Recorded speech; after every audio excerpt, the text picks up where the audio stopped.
Okay, so we'll now get started on the eighth lecture, I think, of quantitative big imaging. And so in this lecture, the main focus is going to be sort of dynamic experiments. So again, there's a number of sort of literature and useful references. These are the same as they were before, but there's quite a few more papers and sites to look through, depending on what you're sort of specifically interested in. So the first two I would say are probably of general interest for most of you. This is looking at a number of different methods for tracking and looking at sort of time series experiments. The first is more general, and the second is more for cell tracking specifically. But they're quite nice works because they cover a number of different techniques, and they really try to compare all the techniques with the best parameters on a number of different systems to give you an idea of which of these actually work well. Then key point and corner detection, which we'll sort of just lightly cover in this course, and is quite useful for a number of other topics. There's some introductions to here that will give you a bit more depth on that. Then sort of these ideas with like registration, so kind of ITK and how that tool set works. We have a very simple demo in this, but we won't go into too much more detail than that. And then finally, sort of the multiple hypothesis testing, which comes into sort of the more advanced types of tracking that you can do, and also sort of provides more detail than these papers do on the sort of implementations for that. So if we look at kind of what we covered up until now, just as sort of a brief recap, we had sort of the image enhancement at the beginning, understanding histograms, automatic methods, segmentation, component labeling, shape analysis, and then more complex shapes. And that's really the sort of topics we looked at up until now. And they allowed us to take image data sets and sort of quantify them very well and come up with sort of analysis for the individual objects that we see inside these data sets. And so this gave us a reasonable starting point for doing sort of more complicated analysis and turned our images, as we hoped, from images into numbers that we could actually do something with. And so this is where kind of the question of the course's title starts to come in a little bit. Probably quantitative. Most of you would feel fairly convinced by. All the analysis we've done so far has resulted in better numeric metrics that we can sort of extract, but big hasn't really entered at all. And so in terms of what does big really mean, that, one of the very big or hyped fields today is sort of like big data. And what does that actually refer to? And of course, we have the next lecture, the 2 lectures from now, where we'll go in a much deeper dive into that. But for now, really what's important is that it's not just or even large data sets. It actually means being ready to handle lots of data. And so really the point of this course is to cover tools and approaches that scale really well. And so, there's a lot of advanced analysis you can do in ImageJ or in Photoshop by clicking. But of course, if you are doing that on 1,000 samples, that's going to be a lot of clicking. And so this is trying to get you ready to handle approaches that are really scalable to larger, more complicated data sets. And that's why we've been using tools like KNIME and Python, which really handle that scaling up very well. So the core 3 V's of big data are sort of this volume, velocity, and variety. And so here volume doesn't mean 3D necessarily. It just means that you have a lot of data coming in. Velocity means that that data is coming in quite quickly. And variety means that you have a lot of different tasks that you're trying to do. And so if you look at a lot of kind of standard applications, you might have like a CCTV camera in a train station that's sort of recording in case a crime occurs. There's a lot of volume, maybe a lot of velocity, but there's really not much variety. The camera's always in the same angle. you're always trying to do exactly the same kind of analysis with the data. And so you don't really need to come up with really complicated methods. You just have to find one analysis and then run it forever. And what we're focused on here is where you have sort of all three of these criteria met. And so when you're doing sort of, a lot of the experiments you'll run, you'll get a lot of data. You'll have the data coming in very quickly, in some cases gigabytes per second of data that you're getting, and you'll have a lot of variety. And so you won't always know exactly what you want to do with the data at the very beginning, and so you'll need flexibility in order to change a lot of those components. And so really what that translates to is sort of the volume means you need to be scalable. And so you need to have tools where you can, write it on your laptop and then run it on a cluster or in the cloud on hundreds of computers. Fast, that it needs to be quite quick. You don't want to have to wait for 12 hours in order to get a result. And easy to customize, which means that, when you have different ideas you want to test, you're able to test those things easily. And so in terms of big imaging, what this means is really sort of doing analyses in a disciplined manner. And so there's sort of fixed steps, so it's very clear what exactly you did. So it's kind of like having, in the lab, you typically have a lab journal where you're keeping track of everything that was done, and that with your analysis, it should be the same way. And so if you're writing Python code, that's really keeping track of every step you're performing. Easy to regenerate results. And so that means that, you don't have kind of a bunch of things that are linked together that you don't really remember exactly what order everything went in or which files needed to be read by which tools, but that if someone asks you to reproduce your results or change a parameter, you can do that very easily. And then no magic. And so this means that you kind of understand the components that are coming together. Even if there are more complicated elements like neural networks, you understand what's going in and what's coming out, and roughly when that would be expected to work well and when it might fail. And so it doesn't necessarily mean you understand every single operation, but it means you understand generally what's happening. The next thing is having everything automated. And so, 100 samples is just as easy as one sample. So you don't have extra work with additional samples. And that you want to be able to sort of adapt and reuse analyses. And so you want things to be sort of, in the computer science term for this, is sort of modular. And so you have different components that you bring together in order to do your analysis. And so, lots of different tools that you can bring in. You can handle, different regions, different cell types. You can tweak parameters, and you can reuse as much of that code as possible, or tools as possible. And so with this, it kind of often refers to code. But in KNIME, when you have workflows, you can save workflows as little nodes, and you can reuse these nodes in different analyses. And so the idea is that as you do more and more analyses, you build up these sort of specialized bundles that help you accomplish a specific task. And that when you look in the exercises, that's what we've done there as well. And so when we kind of look at objectives for what are we trying to get out of this lecture, it'll be sort of initially, kind of what sort of dynamic experiments do we have? The second part is how do we design good dynamic experiments? How can we sort of track objects between points? So, how do we track movement of cells in sort of a very simple example? How can we track shape? How can we track distribution? How can we track topology? How can we track voxels? How can we look at sort of deformation and strain, and how can we assess more general use cases? And so we'll try to cover all of those points so that you have sort of a toolkit of approaches that you can take when you're dealing with new sorts of problems. In terms of the outline, the motivation, some of the scientific goals that we'll try to cover, experiments. So simulations and experiment design are quite important parts. And then object tracking, topology, and then pixel and voxel-based methods. And so here, where you'll cover how you deal with images without actually having specific objects you're trying to track.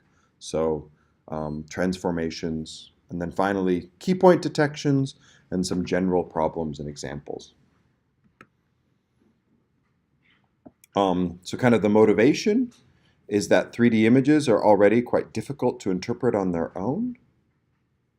Does this video? Apparently this video doesn't.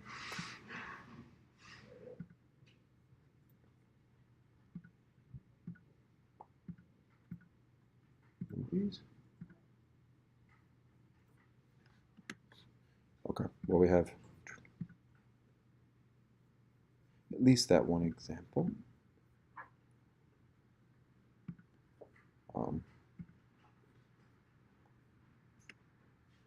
Where we have sort of a fairly standard experiment here where we have sort of foam flowing and trying to assess what's going on with this foam.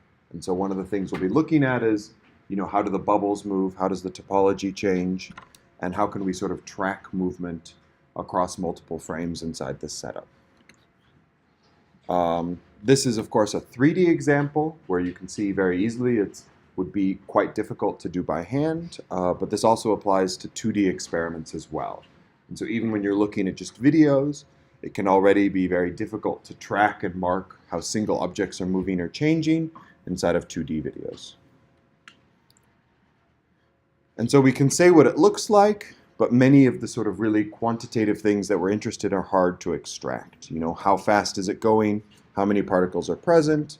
Are their sizes changing? Are some moving faster? And are they rearranging? Are for the sort of material scientists very interesting because this helps you quantify what the mechanics of this foam actually is. Sort of the other things that come in are 3D reconstruction. And so this is sort of a different problem. It's not quite dynamic in the sense that we don't really expect the sample to be moving. But what we expect is the perspective of the camera is changing.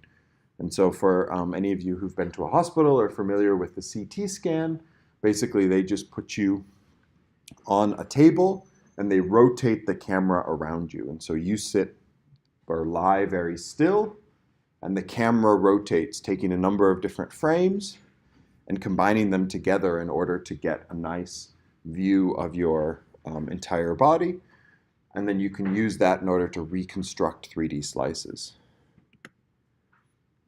And then the last one we'll cover is this sort of idea of stage tilting.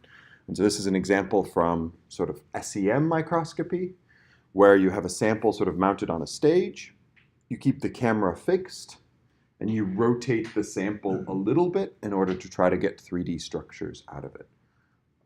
So this part we've just added, and so we don't have too much work on it yet, but we have the initial sort of setup for the exercises.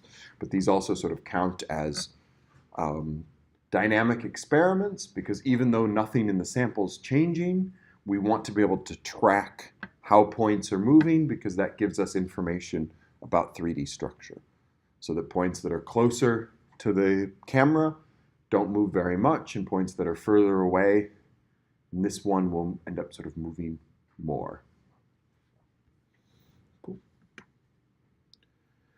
So in terms of scientific goals, which I think is always important to cover, sort of primarily for rheology is where this is incredibly interesting, where you're understanding the flow of liquids and mixtures, as it's sort of very important for processes. So if you're looking at blood movement in arteries, veins, and capillaries, this tells you a lot about sort of how how healthy those arteries are and how sort of fluid your blood is.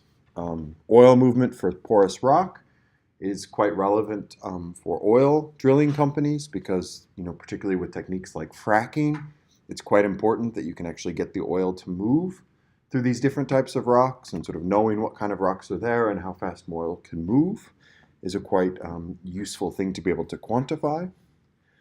Air through dough when cooking bread. So if you're looking at sort of bread that's being baked, you want to be able to track kind of how the air is moving and how that distribution changes over time. And then in sort of, the geoscience cases, looking at magma and gas in a volcano. And so when you have sort of volcanoes that are erupting, how those sort of fluids move determines a lot what kind of eruption it's going to be and how dangerous that eruption is. And so the better you can model this in small systems, the better you can translate and understand these sort of larger catastrophic events.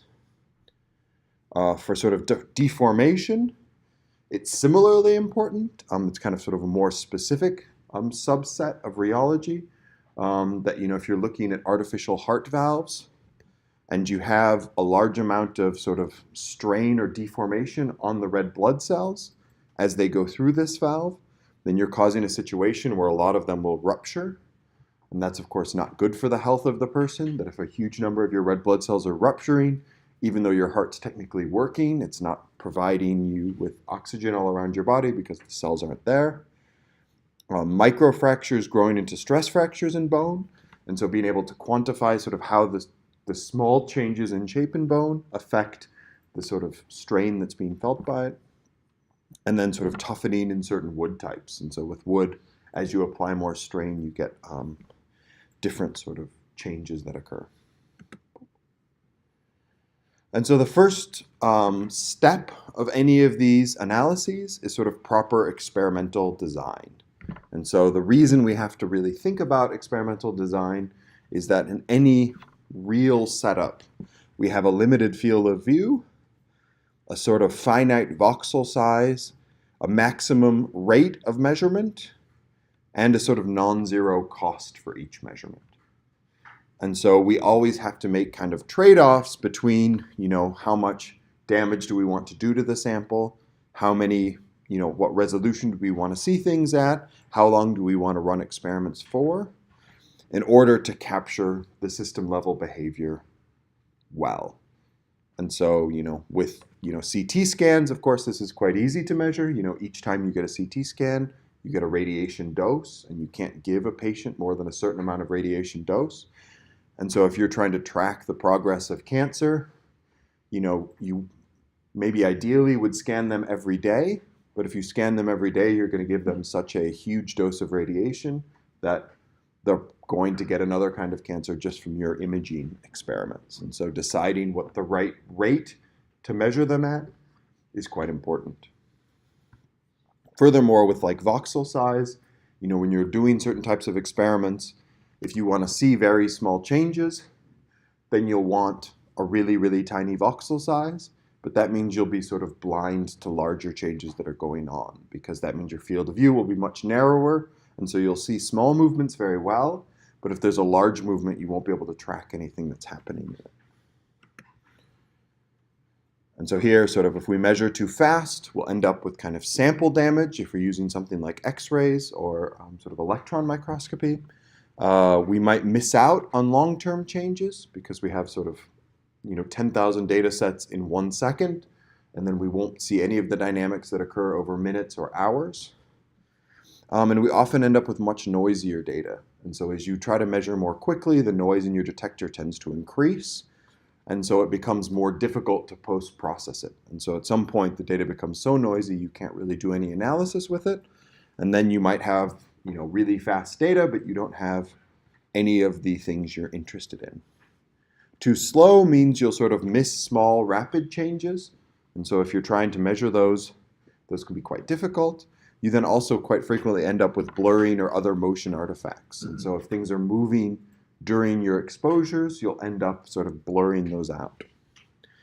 Too high resolution means you might not have enough unique structures in the field of view to track. Too low resolution means you might not be sensitive to small changes. And so all of these things sort of have upsides and downsides. And so this is really where we come back to this idea of simulation.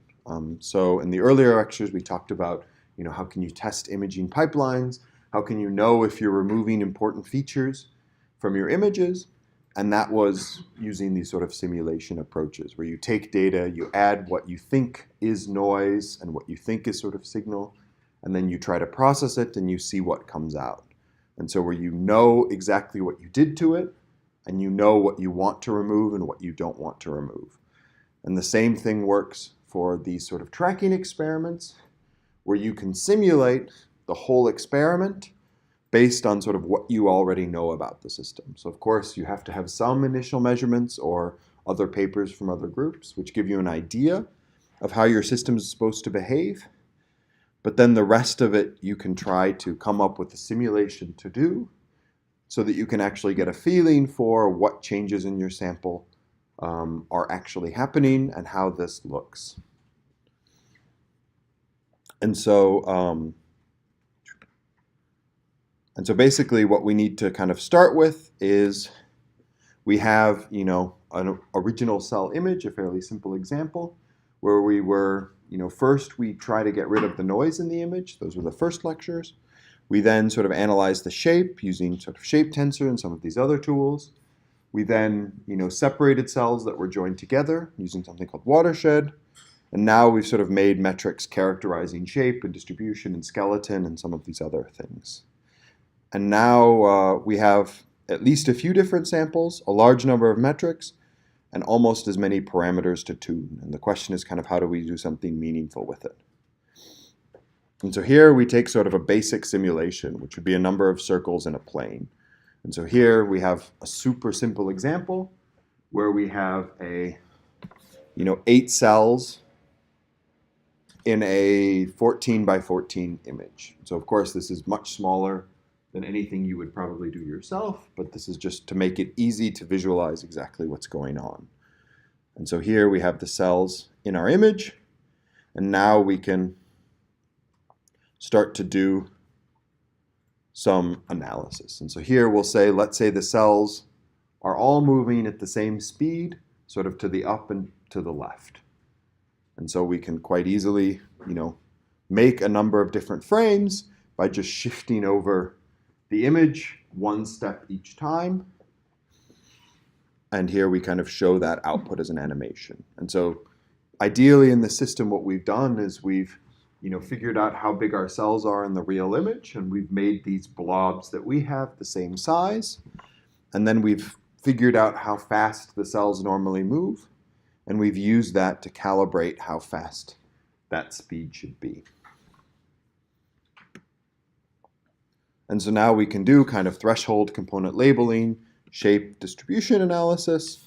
And so we end up with for each frame, we have kind of the area, the label, the X and the Y for all the cells that we found.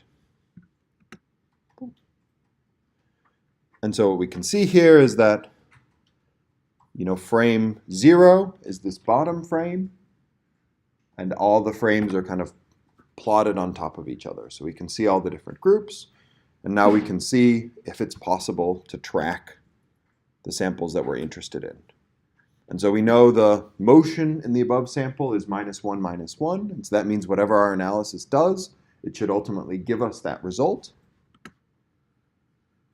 And what we can do is we can sort of score the tracking that we perform. And so we know what the velocity is supposed to be, so we can kind of measure what our measured velocity is compared to what it was supposed to be.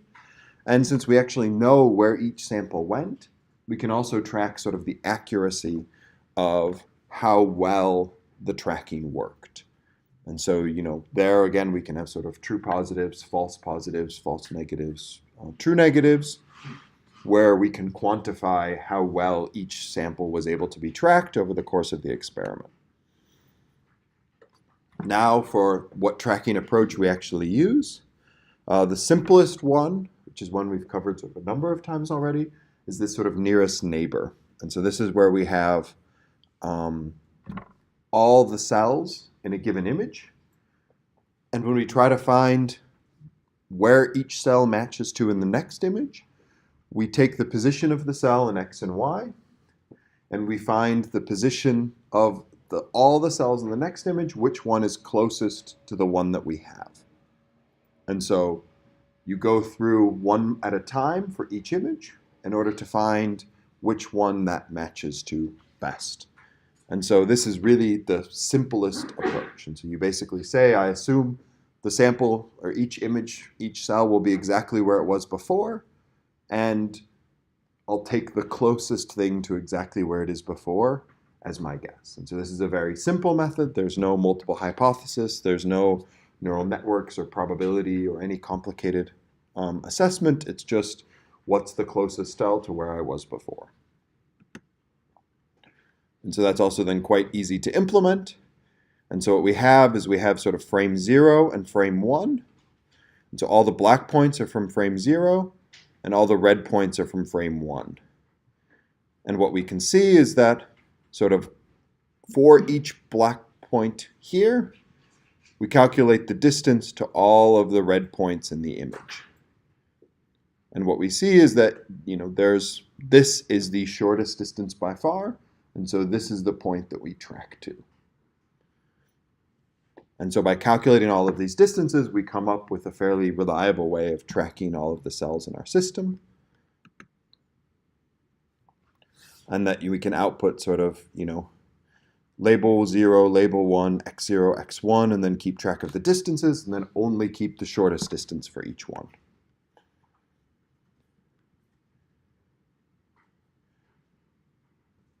And so yeah, this is what it looks like for each point that we go through, where we end up doing all of these sort of measurements.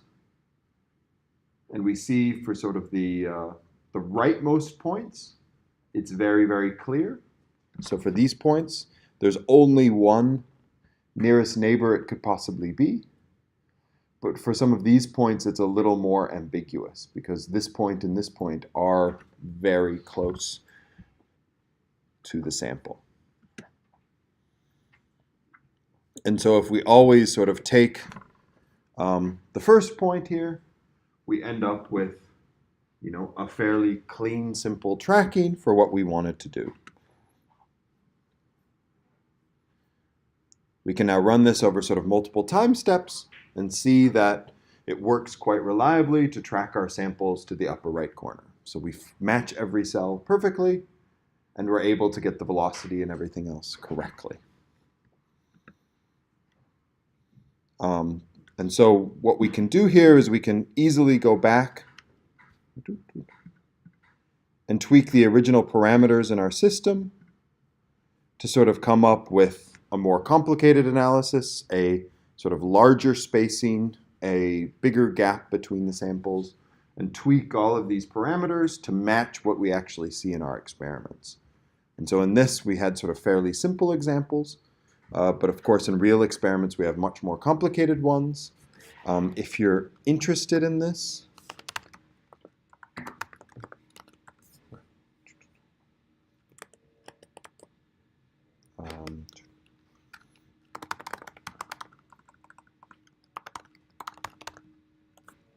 I think the course website, if it's working.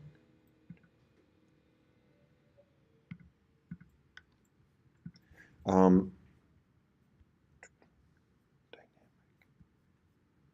are they?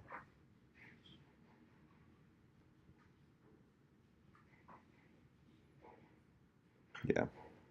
I think these old lecture slides, if I'm not mistaken, or old lecture handout might be easier.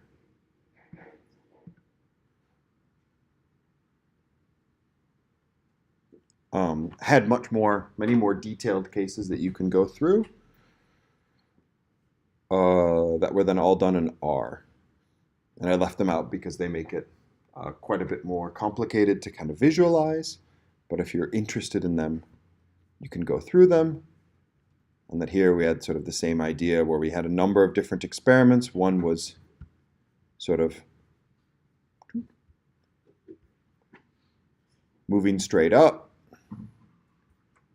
One was sort of rotating and spiraling, and then sort of making a number of frames, having random disappearances, jitter, motion, all sorts of other kind of problems that you can have with it, how the tracking works, and then more complicated flows. And so this then starts to deal with sort of more random motion that you'd expect, or cumulative random motion, and kind of how this looks and how you quantify it, and how different parameters affect your system. And so that's mostly not in this lecture at the moment.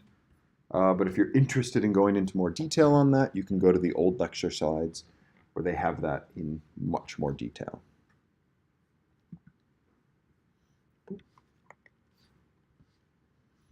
So now what we can do is we can sort of take our analysis that we've done, we've tracked all of our samples through it, and we can do things like compute average flow. And so here we kind of go through all the points that we've tracked, and we can calculate sort of the average flow field. And so by keeping track of sort of the vectors at each point, we get out sort of the dx and the dy are -1. And that's by going through each cell that we've tracked in each frame and averaging that result. We can now sort of do things like spatial averaging. So we can take sort of a grid of values where we go over a number of different points inside the image. We interpolate in sort of 2 dimensions so that we get a field view for our images, and that we can see the average flow sort of remains the same, but we're able to get a much more detailed analysis. And so here we can show the average flow in our image, and we see there's slight fluctuations, but that more or less our field, and you have to flip this, but just ignore that for the moment, is -1 in almost every position. And so the only reason it changes a little bit is because it's doing interpolation to give you sort of a nice field image, but that basically we can get flow fields for all of our images by sort of taking a one-step removed approach where we apply this interpolation on the flow fields that we calculate and then average across all the frames in the image.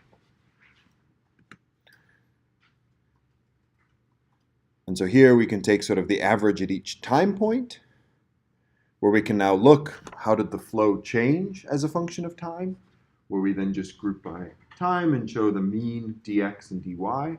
And we see that the velocity was the same at each time frame, which is what we'd expect because that's the data we put in. And sort of plotting the dx and dy component, we see that they're completely constant. We can also divide it into spatial and temporal groups. So we have the average flow for a region for each time step.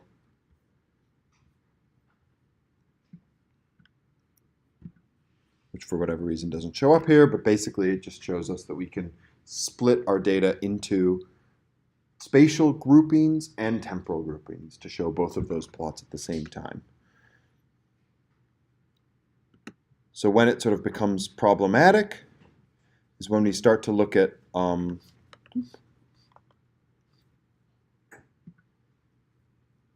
sort of longer series of data. And so here we have sort of a much larger jump. I'm not sure why that.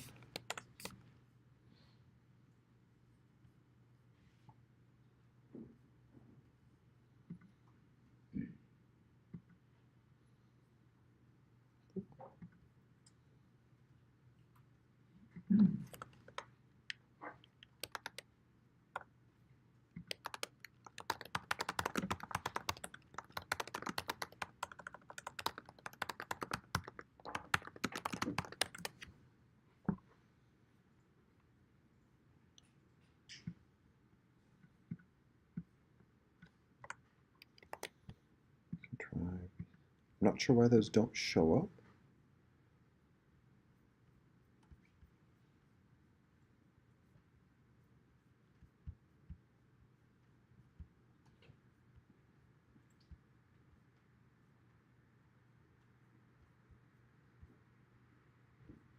Oh, so there's the spatial temporal slides. I'm not sure why they didn't work before. But where you can get sort of the X and Y fields over the image, over the time frames.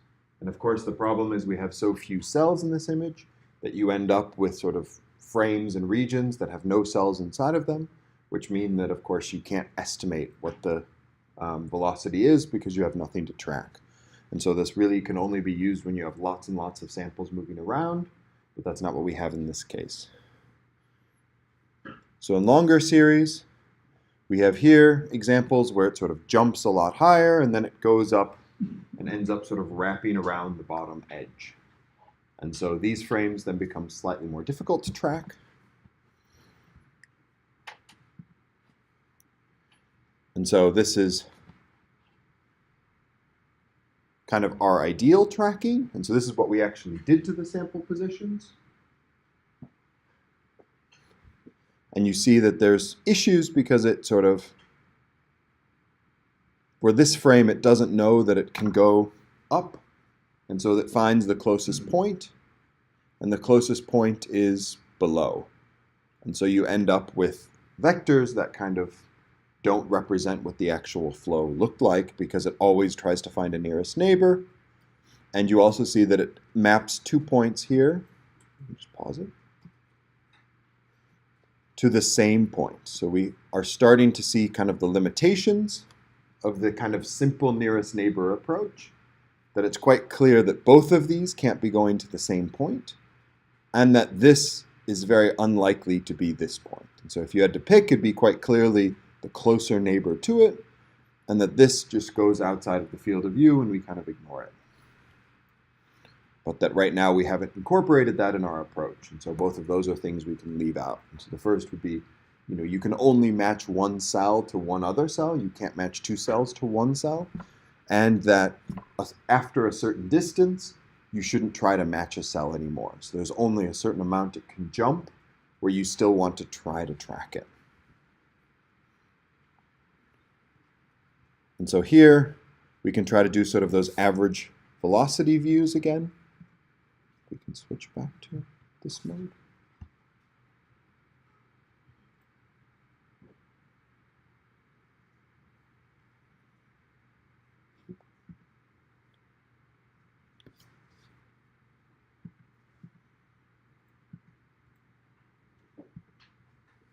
Does that not work?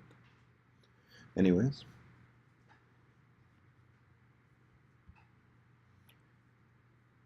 And we can see that now the average flow looks sort of very different.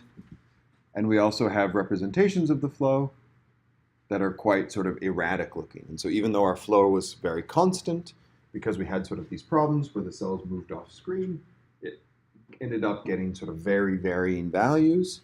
And so this is sort of one of the reasons why doing this simulation and tracking is quite important. Because if you were doing this with a very complicated physical experiment, you might get these values and assume that there was some meaning to them. And when you simulate everything, you can kind of calibrate. You're not expecting to see this at all, and so you know that the result is wrong. And so you need to tweak your method or your acquisition parameters in order that you get something that more accurately represents what you actually hope to see. And so in this, it's just a very useful tool for building up all of the analysis that you want to do so that you can quite easily figure out if your tracking worked well. Because all these tracking techniques are very difficult to have enough labeled data for. You don't want to go through thousands of images and label, this is cell 1 in image 1, and this is cell 1 in image 2, and this is cell 1 in image 3. That will take you sort of an extremely long time. But if you take data and simulate it, you know what happens to it because you did that simulation yourself. And so here you kind of can see what sort of ways you can get kind of crazy failures where none of this field represents what the actual movement was.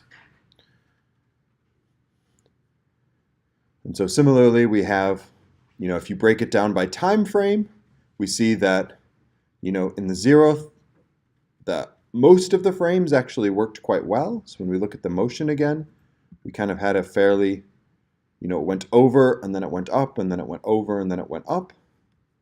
And so we'd expect our values to go from sort of 0 to -1 to 0 to -1. And that for y, most of our frames looked good as well. We just had this sort of one outlier where everything went in the wrong direction because it tracked the points to the wrong position. And so this is also why it's helpful to break down your measurements by time step and by spatial grouping, because you can kind of easily debug what went wrong. And so if you leave out, 3 to 4 and 4 to 5, then actually your measurements are quite accurate. And they all sort of show the same picture. But unless you break it down like this, it's hard to tell which ones actually went wrong.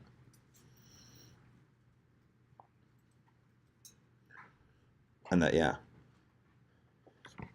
The spatial division one is then also quite useful because you can see, again, that sort of repeating pattern of it moving in X and then it moving in Y. And then all of a sudden, you have sort of these much stronger movements here Where'd that go? This one. There.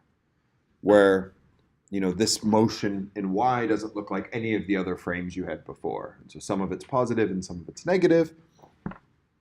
And so that would be a very clear sample to leave out because it's kind of ruining the rest of the analysis that you're trying to do.